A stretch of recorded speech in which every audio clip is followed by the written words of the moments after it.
Alright, hello everybody and welcome back to Doki Literature Club Plus. Today we're going to be finishing Trust. I'm excited. It ended last time with Monica reading Sayori's flower poem and being like, Sayori! And I'm excited to see what happens next. I'm excited. Sorry if I don't sound excited. I'm tired, guys. I don't sleep good. But it's fine. I'm excited. Another day passes in a flash, and it's already time for the next club meeting. Although Monica should have come up with a plan for today's club tasks, she hasn't been able to shake her guilt and anxiety after reading Sayori's poem. I'm so stupid. How did I let myself be the center of attention? Sayori's going through all kinds of feelings, and I'm letting her comfort me instead of the other way around. What kind of club president does that? This whole time I didn't think to ask her her own feelings. So much for the stupid vision. Sayori enters the club room with her usual smile, but upon seeing downcast Monica, her smile quickly fades into an expression of concern. Monica? Is everything okay?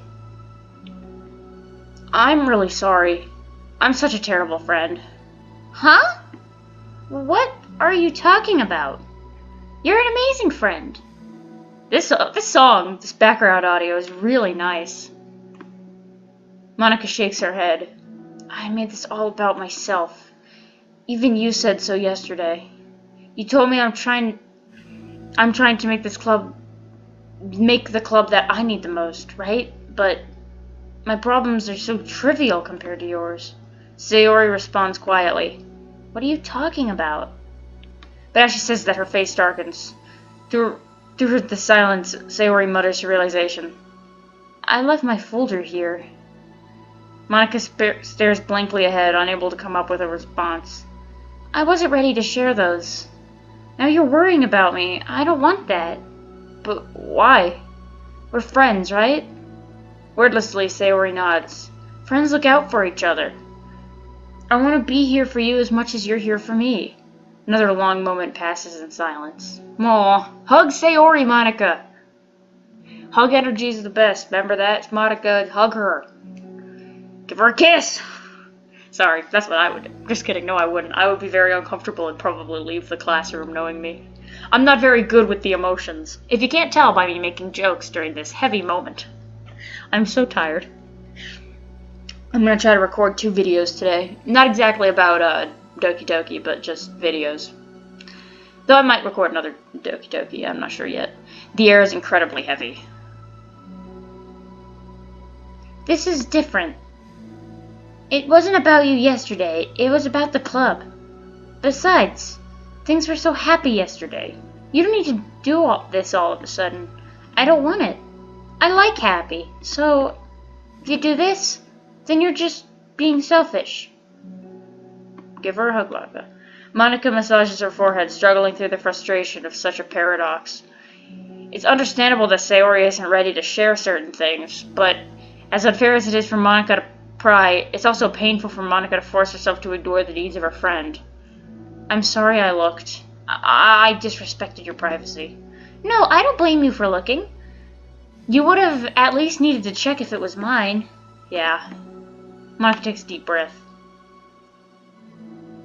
Okay. I understand you don't want me to worry. And I think I'll be able to put that aside so that we can move on. But can you promise me something? Promise you what? Monica pauses to collect her thoughts. This is the Literature Club. It's a place where people can express themselves in ways that life normally doesn't allow them to. That's the vision. In fact, it's our vision.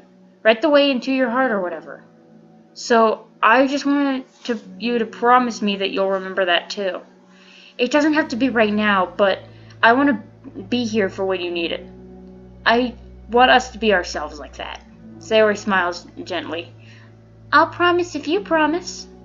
Unable to help it, Monica returns Sayori's smile. I promise. Me too. More hug already! As the conversation closes, the mood in the room is lifted. With that behind them, it's time to proceed with club activities. So, want to teach me about poetry? Huh? But what about recruitment? It's fine, we have plenty of time for that. But right now, I feel like I want to do this. I mean, I do have to fulfill my end of the promise, you know? There's no way I could say no to that. I just don't expect much. I do a lot of writing, but I'm not like a scholar or anything. That's fine. I think I just need, like, some motivation. I never know where to start when it comes to writing poems. Starting isn't so hard. You just kind of write down your feelings, see where it takes you. Yeah, that's what I usually do. Not that I'm a particularly great poet, but I write poetry every now and then, and that tends to be how I do things. I'm like, this poem's about ducks, and then from there it gets into the other stuff. I'm great at writing, guys. I know what I'm doing. I don't know what I'm doing. Yeah, but that wouldn't come out any good. It's not supposed to. You're gonna have to fight your perfectionist mind on this one. You start with writing your feelings and see what kinds of things it makes you think of. And then you can turn those feelings into a little story. You can get your feelings down first and then make it sound pretty later. It's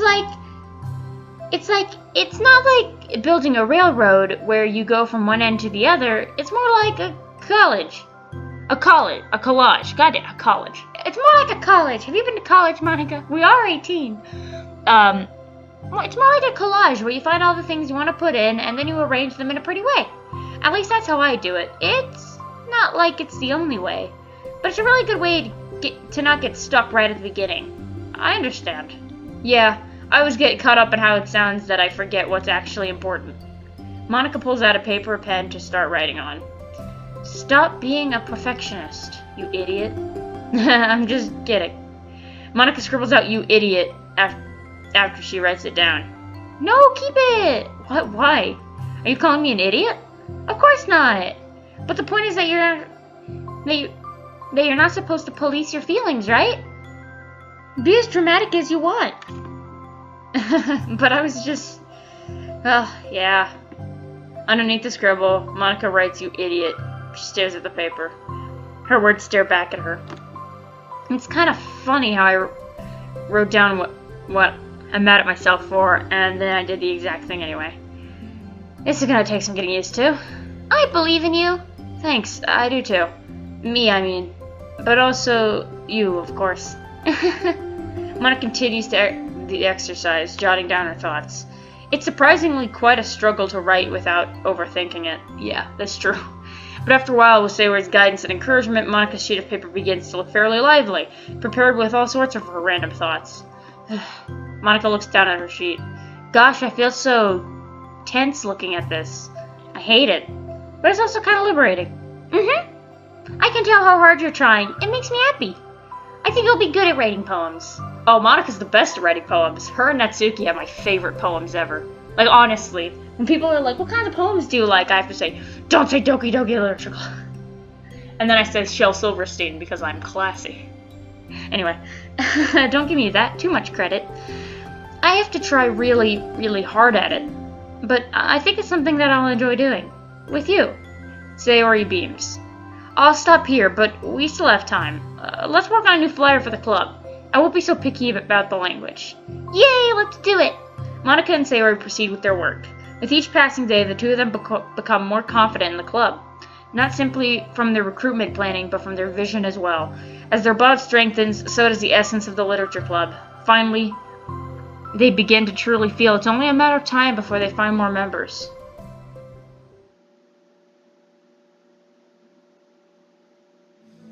Another day passes. As usual, Monica is the first one to the club room, with her printout of the revisited literature club flyer, complete with all its new ideas Monica and Sayori came up with. If only this was the flyer I gave to that one reading girl the other day. So much more attractive than the old one, but the new catchphrase is clearly in the center of the flyer. Write the way into your heart. Surely common sense would say that one writes from the heart, not into the heart. But the message being delivered is one... Okay. But the message being delivered is that one can use writing to discover themselves. I have to get used to knowing that I don't know the dialogue in this part of the game, Because usually when I'm reading dialogue fast, it's because I'm familiar with the dialogue already, and I already know the gist of it, and I'm getting through it. I don't know the gist of this. I don't know what's going to happen next, even though I'm hoping good things happen, and I'm hoping they hug again. I just want to watch two cute girls hug. Hopefully, Monica and Sayori hug. Hopefully, Monica and Sayori had thought it would be enough to garner some curiosity from students. Why do I feel so tense looking at this? Monica thinks back to the previous meeting where she performed the writing exercise. Was I always this bad at expressing myself? How am I supposed to be president if I can't even demonstrate what the club is supposed to be about? The literature club is truly beginning to take form, though with that the weight of Monica's shoulders only becomes heavier. The big club was always about rigid structure, formulating airtight points and counterpoints, and delivering them with conviction. It was about the person on the outside. That's why Monica was good at it. It existed entirely within her realm of comfort. It's suffocating. I need a break from this mental wall. I need a break from this metal wall. Breaks the wall of the classroom. I need to learn to express myself for real. Monica pulls out a sheet of paper and grabs her pen. She presses the tip of her pen firmly against the paper. But her hand doesn't move. Instead, a tiny blot of ink collects around the tip of her pen. Oh, I love all this foreshadowing. Monica lifts her pen and stares at the little blotch. For some reason, she feels compelled to run her fingers across it. And she does so. The black ink smears across the paper, ruining Monica's canvas. Ugh. Out of spite for herself, Monica presses her pen down once more, letting the ink collect. She creates a second smear on the paper. Come on, Monica. Just move your hand. Monica writes. This is what I get for seeking perfection. A stain. That's nice. I like that. That's cool. Sorry, I need to stop. That's a really cool poem. Anyway. Monica slides the paper away from her and puts her head down on the desk. The air conditioner seems louder today. I'm here! Hi! Monica hears Sayori approach her desk, then stops for a second, probably reading the piece of paper. Then she sits down at the adjacent desk. Bad day? Mm-hmm. Me too. You too? The new flyer looks so good. You've been working so hard. On the club, but also something else, I think. I can't do it. I'm sorry. It's so hard to just be vulnerable. Sayori takes a sheet of paper from Monica's desk. She writes something down and stares at it for a while. Can I trust you? Of course. You can trust me with anything. Sayori gazes at Monica with sadness in her eyes. Understanding the signal, Monica takes the paper from Sayori's desk and reads it.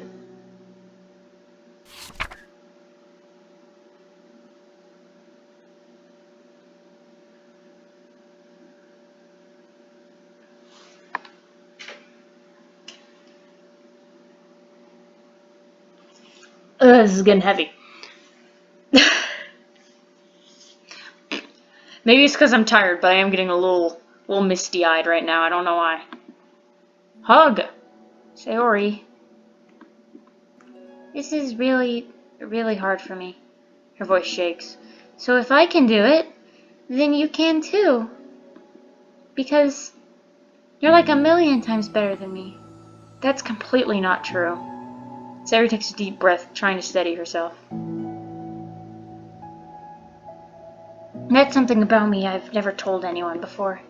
Even now my head is, like, screaming at me to stop. Wait, you don't have to force yourself. I mean, just because of the promise yesterday. I want to. It just feels right. I mean, maybe it's part of the reason I came to this club in the first place. This is the literature club. I trust you. More than I'm scared. And at those words, Monica stands up. Sayori must have taken days to work up the courage for this. Where Monica's own futile but genuine efforts actually the push that Sayori needed. Sayori's deliberate breaths can be heard over the air conditioner. As she prepares herself to continue, Monica waits in gentle silence. I have this problem where I get really upset when people worry about me. I can't control it. It's like, why waste your energy worrying about me when you can just be happy instead? So I never tell anyone about these kinds of thoughts that I have. It's so much easier to just smile and help everyone else be happy. But that's terrible. That's what Monica wanted to say, but she stops herself in fear of saying the wrong thing. It's just that if everyone knew about it, they wouldn't treat me the same anymore. Like, whenever I'm not smiling, everyone would worry about me and ask what's wrong. I know that, because it used to be like that. Sayori pauses, seeming to recall something in her past. I just want everyone to be happy. That's the most important thing to me. And letting people look inside my head doesn't bring happiness to anyone. Sayori pauses again, her solemn expression making her look almost like an entirely different person. How did you find the courage to tell me this? You're not worried that I'll be one of those people too? I am worried. Part of me already hates myself for doing this. But another part of me, I think, just felt like it would be different this time. Whenever we talk about what the club is supposed to mean, I keep feeling like it was right for me to do. Especially after you've been trying so hard to express yourself too. It just made me feel like I could say it in confidence, and our friendship doesn't have to change. It's so silly. The club is only 2 people, but it already means this much to me. Monica feels a tightening sensation in her heart. Yeah, me too. A feeling of connection as Sayori's emotions radiate between them. Me too. I was so lost until you showed up. You're so brave, Sayori. You're so strong and brave. I don't even compare. Monica steps forward. But if nothing else, I can at least offer you some hug energy? Yes, do it. She needs hug energy. If you'd like. Oh.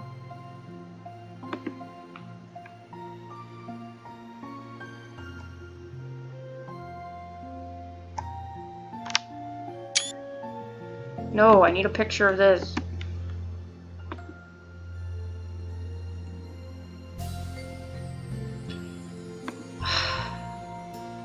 Wow, so much more time has passed than I thought. That was fucking heavy.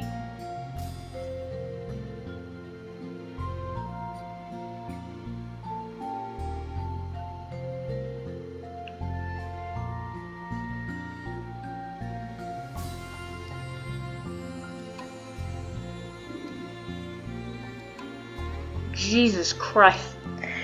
Sorry, I'm trying to keep up.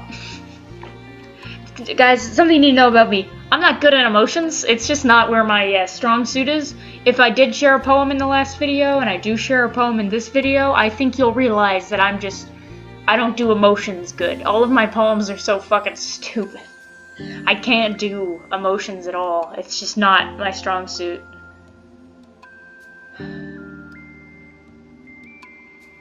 So when something actually upsets me, I never know how to react. I want to hug Sayori, I want to give her a kiss on the cheek to tell her everything is okay, and then treat her the same as always. Be like, don't worry, I'm still happy, I'm happy that you're with me right now. That's the best thing you can do to keep me happy. You're so good, I love you so much. God damn it. If I was Monica, it'd be a much tighter hug, that's all I'm saying. Poor Monica. Sorry, God. Wordlessly and without a smile, Sayori rests her head on Monica's shoulder. Through their contact, Monica can almost feel the torment of thoughts swimming in Sayori's head. And in this moment, enchanted by the air of the club, Monica realizes that all these days have passed. That of all the days that passed, this is the one where she really, really hopes that nobody new walks in through the door. She speaks softly. You're like the sweetest girl I've ever met. Oh my god! I'm going to fucking cry. You can say anything. I'll never judge you. I promise. Sayori's breath begins to quiver. She takes several breaths, trying as hard as she can to start speaking, to say the things she never once dared to say out loud. Finally, she speaks in a choked voice. I'm so worthless. I'm worthless and everyone would be better off without me. She suppresses a sob as tears fall down her cheek. I'm just an inconvenience to everyone. I'm not good at anything, and it feels like everyone just has to put up with me. And I hate it. I hate it. The more Sayori speaks, the more she fails to control her voice, falling victim to the overwhelming sadness clutching at her throat and chest. I don't want to have these thoughts. I want them to go away, and now I'm making you put up with me, and I just want to die. As soon as Sayori loses her composure, Monica becomes determined to keep her own. She wants to be what Sayori needs right now, so she won't let any sadness show. Her voice comes through as soft and gentle. This isn't putting up with you. I'm just being your friend. Monica offers a few words of comfort, but she knows, Sayori said it herself, that the thoughts Sayori's experiences are the ones that don't belong.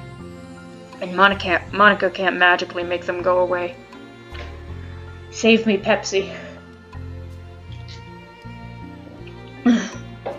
God damn it, guys, I hate crying. I hate crying. Stop crying, Cookie. Buckets of stupid tears. The most she can do is help Sayori battle them, like any good friend would do. You have so much value. To me, and to your other friends too. This club wouldn't have been the same without you. I really, really mean that. God, the first Doki Doki didn't even make me cry that much. Like, I freaked out about the Sayori thing, but I wasn't crying that much. What happened to me? You coming here was the best thing that could have happened. Even if we never got any other members, I would still be happy. And that's what you brought here. You brought us a vision, and you also brought happiness. And that's your favorite thing to do, right? Sayori doesn't respond, but Monica feels her gently nod. Stop making noises, garbage truck. I don't know if you guys can hear the garbage truck, but it's ruining this moment. Ugh.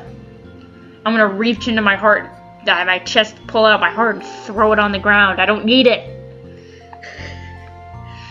No more words are needed between them. The two share their embrace a while longer, Monica letting Sayori take as much time as she needs. Once her breathing steadies and her sniffles cease, Sayori lifts her head and wipes her eyes. I guess I needed that. Some days are harder than others. Well, I'm here whenever you need me. But any other time, I'll make sure that things are the way they usually are. If that's what makes you happy. Thanks. You're the best. No, you are. The two exchange smiles. You know, I'm sorry to bring this up all of a sudden, but have you considered talking to a professional? Sayori nods. It's scary, since it's already so hard to tell people. Yeah. Well, of course it'll always be your choice. I mean, force her to go, Monica, please. Goddamn. Well, of course it'll always be your choice, but if you're ever looking to find the courage for it, I can do my best to help you. Thanks. I think it helps knowing that you would. Sayori suddenly yawns and stretches. Wow, that made me tired. Yeah, me too, Sayori. And hungry. Same. Well, I won't make you do any work today if you're not up for it. Well, since I'm crying, I should probably write a poem too. If I think of anything, I'll share whatever I wrote today. No, I want to. I mean, I can say it's definitely one thing that makes me happy. Monica smiles. But I might want to get a snack first. All of a sudden, the sound of the door causes the two of them to turn their heads. The door opens halfway, then stops. A face peeks inside. A face that seems familiar. Is it Yuru? It's Yuri! Oh my god. No, that made me so sad. Fuck. I don't want to be sad, guys. Did it save those poems? Doesn't seem like it did, but those poems were so good. Ugh. That makes me so sad. My poor girls. I'll kill everybody for them.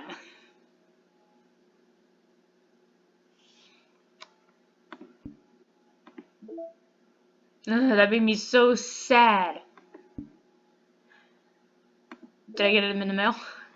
I'm really curious about this mail thing. What the fuck is the point of the mail? That was too much for me, guys. I hate being emotional. Damn it. I miss Natsuki and Yuri. That made me so sad. Uh.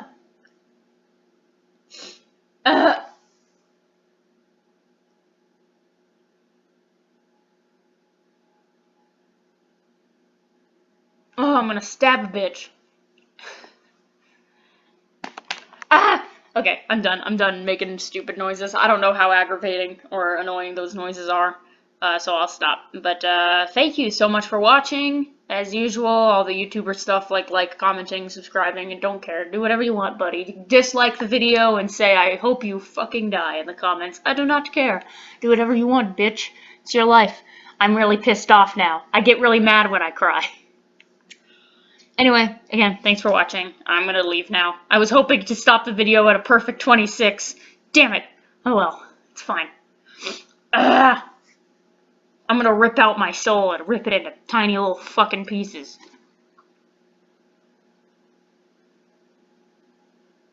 Yeah, so that's my coping mechanism. Bye. I love you. Okay. This is the first poem I've written since starting Doki Doki Literature Club Plus. So I decided I'd read it now since this episode is a particularly emotional episode with a lot of, with that, you know, a lot of, like, personal stuff. I'm sharing a more personal poem.